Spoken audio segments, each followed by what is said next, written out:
of our reading of Flowers for Algernon. When we last left off yesterday, we saw Charlie Gordon undergoing a lot of significant changes. Obviously, he's becoming smarter. He is spelling better, grammar's better, but he's also accelerating through his academics. Like, it took him 1 week to completely finish an entire high school curriculum. And he's now studying college courses and things like that. So obviously the operation was a success, but the definition of success differs for different things, and you have to start questioning whether or not Charlie Gordon's better off, because he's also learning things about people that he never knew before. His feelings for Miss Kinnian has changed. He understands now that his friends were making fun of him, and most recently he was banished from the factory, and Fanny Gurdon used that really cool analogy to the story of Adam and Eve in the Garden of Eden. So we're going to pick it up today with the May 15th reading and see what happens next in Charlie Gordon's life. Here we go. May 15th. Dr. Strauss is very angry at me for not having written any progress reports in 2 weeks. He's justified because the lab is now paying me a regular salary. I told him I was too busy thinking and reading. When I pointed out that writing was such a slow process that it made me impatient with my poor handwriting, he suggested that I learn to type. It's much easier to write now because I can type nearly 75 words a minute. Dr. Strauss continually reminds me of the need to speak and write simply so that people will be able to understand me. I try to review all the things that happened to me during the last 2 weeks. Algernon and I were presented at the American Psychological Association sitting in convention with the World Psychological Association last Tuesday. We created quite a sensation. Dr. Niemer and Dr. Strauss were proud of us. I suspect that Dr. Niemer, who is 60, 10 years older than Dr. Strauss, finds it necessary to see tangible results of his work. Undoubtedly the results of pressure by Mrs. Niemer. Contrary to my earlier impressions of him, I realize that Dr. Niemer is not at all a genius. He has a very good mind, but it struggles under the specter of self-doubt. He wants people to take him for a genius, therefore it is important for him to feel that his work is accepted by the world. I believe that Dr. Niemer was afraid of further delay because he worried that someone else might make a discovery along these lines and take the credit from him. Dr. Strauss, on the other hand, might be called a genius, although I feel that his areas of knowledge are too limited. He was educated in the tradition of narrow specialization. The broader aspects of background were neglected far more than necessary, even for a neurosurgeon. I was shocked to learn that the only ancient languages he could read were Latin, Greek, and Hebrew, and that he knew almost nothing of the mathematics beyond the elementary levels of calculus, of variations. When he admitted this to me, I found myself almost annoyed. It was as if he'd hidden this part of himself in order to deceive me, pretending, as do many people I've discovered, to be what he is not. No one I've ever known is what he appears to be on the surface. Dr. Niemer appears to be uncomfortable around me. Sometimes when I try to talk to him, he just looks at me strangely and turns away.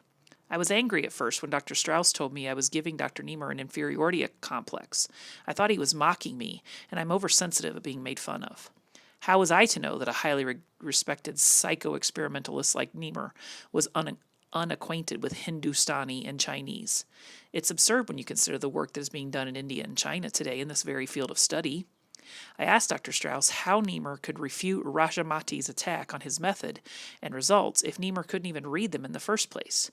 That strange look on Dr. Strauss's face can mean only one of two things. Either he doesn't want to tell Niemer what they're saying in India, or else, and this worries me, Dr. Strauss doesn't know either. I must be careful to speak and write clearly and simply so that people won't laugh. May 18th. I'm very disturbed. I saw Miss Kinnian last night for the first time in over a week.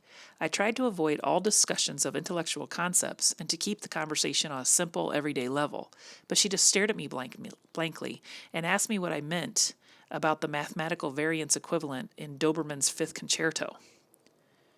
When I tried to explain, she stopped me and laughed. I guess I got angry, but I suspect I'm approaching her on the wrong level.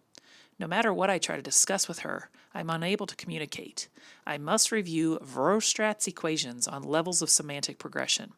I find that I don't communicate with people much anymore. Thank God for books and music and things I can think about. I'm alone in my apartment at Miss Flynn's boarding house most of the time, and I seldom speak to anyone. May 20th. I would not have noticed the new dishwasher, a boy of about 16, at the corner diner where I take my evening meals, if not for the incident of the broken dishes. They crashed to the floor, shattering and sending bits of white china under the tables. The boy stood there, dazed and frightened, holding the empty tray in his hand. The whistles and catcalls from the customers, the cries of, "Hey, there go the profits," "Mazel tov," and, "Well, he didn't work here very long," which invariably seemed to follow the breaking of glass or dishware in a public restaurant, all seemed to confuse him. When the owner came to see what the excitement was about, the boy cowered as if he expected to be struck and threw up his arms as if to ward off the blow. All right, you dope," shouted the owner. "Don't just stand there. Get the broom and sweep that mess up. A broom, you idiot. It's in the kitchen. Sweep up all the pieces." The boy saw that he was not going to be punished. His frightened expression disappeared, and he smiled and hummed as he came back with the broom to sweep up the floor. A few of the rowdier customers kept up their remarks, amusing themselves at his expense. "Here, sonny, over here. There's a nice piece behind you. Come on, do it again. He's not so dumb. It's easier to break 'em than to wash 'em." As his vacant eyes moved across the crowd of amused onlookers, he slowly mirrored their smiles, and finally broke into an uncertain grin at the joke, which he obviously did not understand.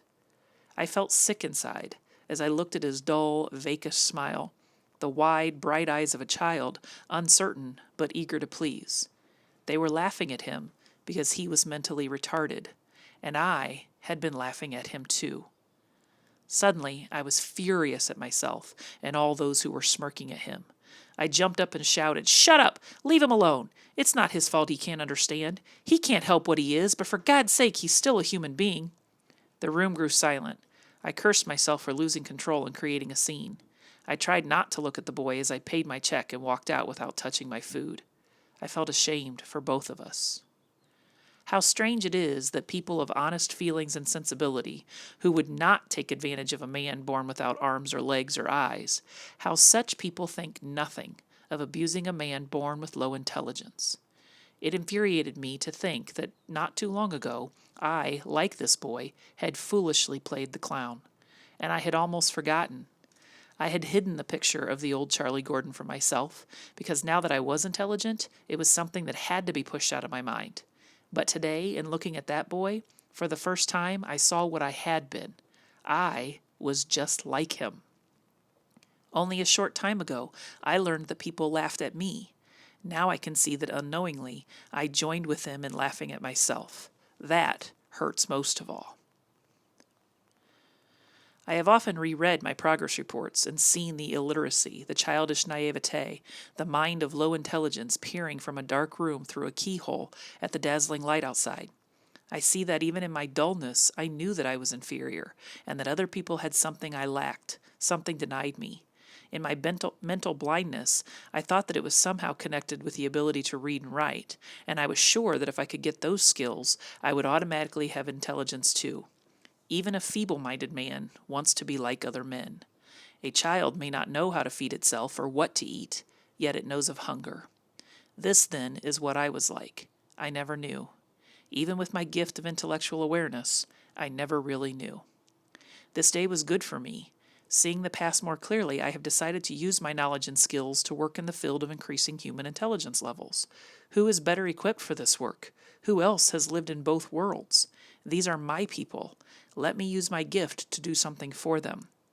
Tomorrow, I will discuss with Dr. Strauss the manner in which I can work in this area.